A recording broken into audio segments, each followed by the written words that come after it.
Hello అండి, welcome to my channel Ramadevi Vankayalapati. నా videos కనుక మీకు నచ్చితే లైక్ చేసి సబ్స్క్రైబ్ చేసుకోండి. ఈరోజు మన స్టోరీ ఫలించిన యుక్తి. అనగనగా ఒక రాజు. ఆ రాజుకు దైవభక్తి చాలా ఎక్కువ. దానిని ఆసరాగా తీసుకుని అనేక మంది దొంగ సాధువులు కూడా అతని పూజలు అందుకుని సత్కారాలు పొందేవారు. రాజుకి పురోహితుడిపైన నమ్మకం, గౌరవం ఉండేది. ఆయన ఏది చెప్తే అదే చేసేవాడు. అంత మూఢభక్తి అన్నమాట రాజపురోహితుడు అంటే. రాజపురోహితుడు, ఆ రాజ్య ప్రధానమంత్రి ఇద్దరు మంచి మిత్రులు. ఇరువురు కలిసి మహారాజు గారి అమాయకత్వాన్ని ఆసరా చేసుకుని అధికారాన్ని తమ గుప్పెట్లో పెట్టుకున్నారు. చట్టం పేరుతో ప్రధానమంత్రి, దైవం పేరుతో పురోహితుడు ఇద్దరూ కలిసి ప్రజలను దోచుకోసాగారు.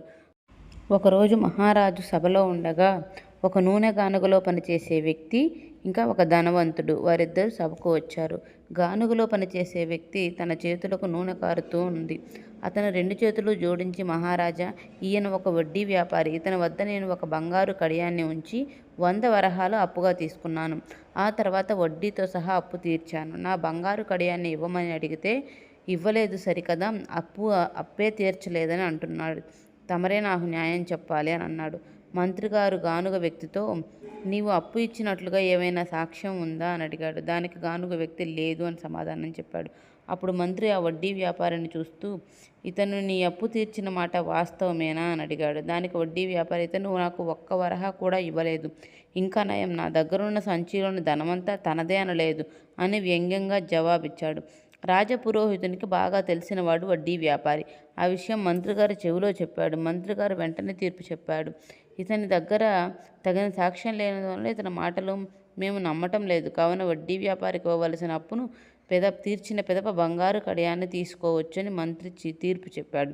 ఆ తీర్పును విన్న వ్యాపారి ముఖంలో ఆనందం వెలిసింది. గానుగ వ్యక్తికి కష్టార్జితం పోయిందనే ఆవేదన వ్యక్తమైంది.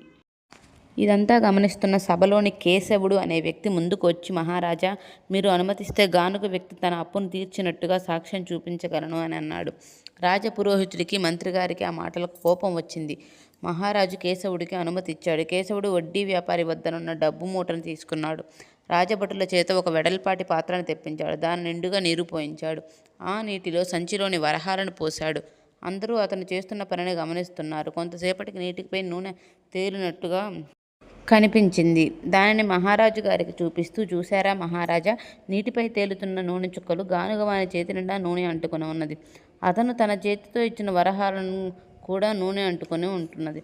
సంచిలోని వరహాలు నీటిలో మునిగినప్పుడు వాటికి అంటుకున్న నూనె తెట్టులాగా తేలింది. కాబట్టి ఈ వరహాలనే గానుగ వ్యక్తి వడ్డీ వ్యాపారికి ఇచ్చి తన అప్పును తీర్చాడు. ఇంతకన్నా సాక్ష్యం ఏం కావాలి మహారాజా అని అన్నాడు.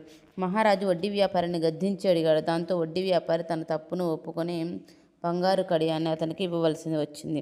ఇదంతా చూస్తున్న సభలోని వారంతా సంతోషించారు.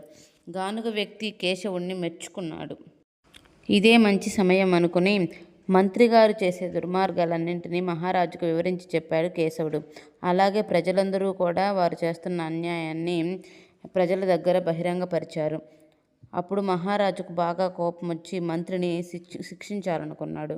రాజపురోహితుడు, మహారాజా, ఈ సమస్యను మాతాదేవి విగ్రహం ముందుంచుదాము, ఆవిడే సమాధానం చెప్పిద్ది అన్నాడు. అప్పుడు మహారాజు కాదనలేకపోయాడు. రాజపురోహితుడు 2 చీటీలు రాసి రెండిట్లోనూ మంత్రి నిర్దోషి అని రాశాడు. రాసి దేవి విగ్రహం ముందు పెట్టాడు. హోమం ఏర్పాటు చేయించాడు. ఆ 2 చీటీల్లో ఒక చీటీని కేశవుడిని తీయమని చెప్పండి. ఆ తీసిన దాంట్లో ఏముందో అదే దేవి అనుగ్రహం, ఆవిడ నిర్ణయం అదే అన్నట్లుగా రాజపురోహితుడు చెప్పాడు. కేశవుడికి ఇందులో ఏదో మర్మం ఉన్నట్లు అర్థమైంది. పళ్ళెంలోని ఒక కాగితం తీసి దేవికి నమస్కరిస్తూ ఆ హోమగుండంలో పడేటట్లుగా జారవిడిచాడు. నన్ను క్షమించండి మహారాజా, 2వ కాగితాన్ని తీసి చూద్దాము, అందులో ఏముందో. దానికి వ్యతిరేకంగానే కదా కింద పడింది, హోమగుండంలో పడిన దాంట్లో ఉంది అని తీసి చూస్తే మంత్రి నిర్దోషి, వదిలేయండి అనుంది. అంటే దాని అర్థం పడిపోయిన చీటీలో మంత్రి దోషి, శిక్షించండి అని ఉంటుంది కదా అని రాజు మంత్రిని శిక్షించాడు. Thank you for watching.